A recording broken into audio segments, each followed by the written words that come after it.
All right, so you can see here on the radar we have some very heavy rainfall occurring in southeastern parts of Oklahoma County over towards Lincoln County, down in through Cleveland County, and also down through parts of McLean County.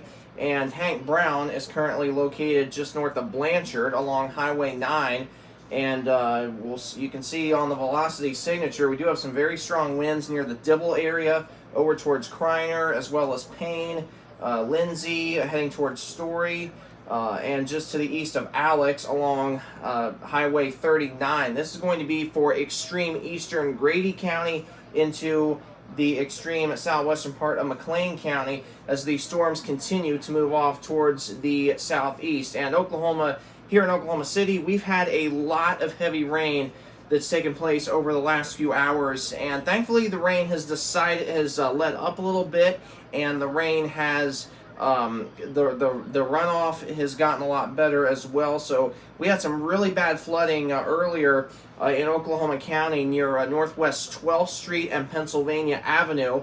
And News 9 storm tracker Val Castor was on that, and he provided us with some incredible images of that flooding, to where there were several cars that were stalled out in the flooding, and they were stalled out in up to about 16 inches of water. And we hear the term "don't turn around, don't drown," and we would just encourage you in flooding situations like that to not go out unless absolutely necessary because of that flooding. And you can see here that just the 6-hour rainfall totals, we've seen up to 2.5 inches of rain at the Oklahoma County, Logan County line, just to the southwest of Lazy E, as well as to the southwest of Guthrie. 2.1 inches of rain here in Oklahoma County at the Village, 2.2 inches around downtown Oklahoma City. So it doesn't really seem that much, but when you have so much rainfall over a short period of time,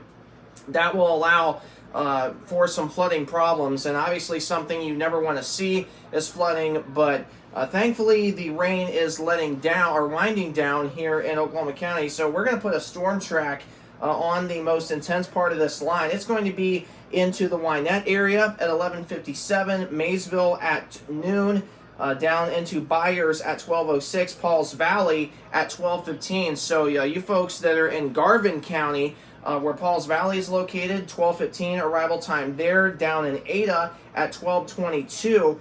And further down the road to Katy, Oklahoma at 12:27. So this is going to be down in this area here, heading down towards Ardmore a little after 12:30. And of course, Ardmore is down in Carter County, and right along the Red River.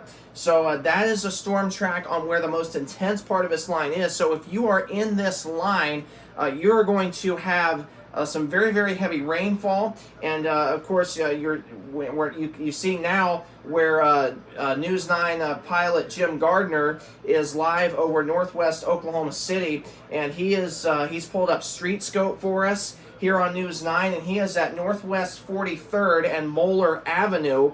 And he is tracking the flooding rainfall that's been taking place here in this area. And you can see there is a lot of water. You can see there's a lot of homes here. There's some trees. This is officially near Bethany. So this is on the far western side of Oklahoma City, a suburb of the metro. And Bethany, of course, is located over towards Lake Hefner, on pretty close to the Canadian-Oklahoma County line. And of course, thankfully the rain has let up in this area. But you can see here from Jim's shot of the rain that has fallen. And of course, we lost his signal there, so we apologize for that. But you can see here that there is still some heavy rain going on. So it's the heaviest pocket of rain is now out of Grady County. Okay, so it's out of Grady County. It's over into parts of southwestern McLean County and heading down into Garvin County, right down I-35. And so this is going to be heading into Paul's Valley. You can see here on our live reflectivity, you can see over here near the Dibble area, as well as Kreiner and Payne. You're getting some heavy rain also in the eastern parts of the metro over towards Shawnee and Potawatomi County, Tecumseh, Pink, Little Axe, as well as Lake Thunderbird. And this is, again, in Potawatomi County into the far southern part of Lincoln County, near the Fowler and Meeker area, dealing with some heavy rainfall. And there's a little bit of lightning, too, involved with this over towards McLeod.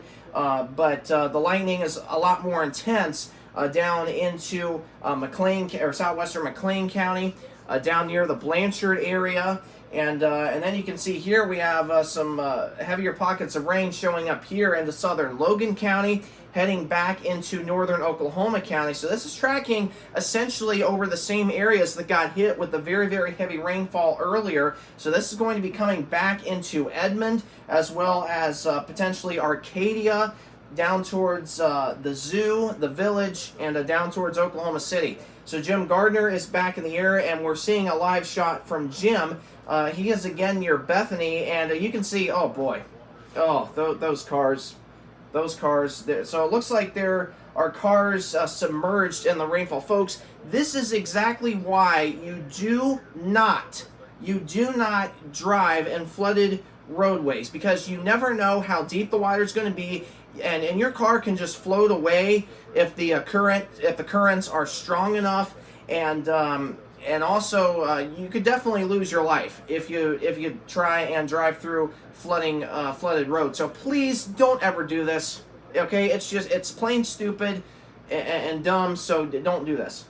So the 24-hour rainfall totals, you can see in the very northern part of the state, up near the Ponca City area, over 3.5 inches of rainfall over the last 24 hours.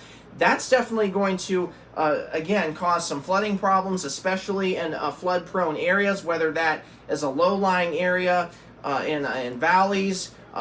So you're going to run into some flooding problems there.